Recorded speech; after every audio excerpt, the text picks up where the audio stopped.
Hey guys, welcome back with me again in this channel. On today's tutorial, I'm going to show you how you can back up your project in CapCut from one phone into another.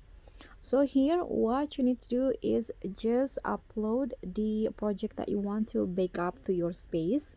So let's say I want to back up this project right here. So click on the three dots icon under the projects, and here click on upload to space.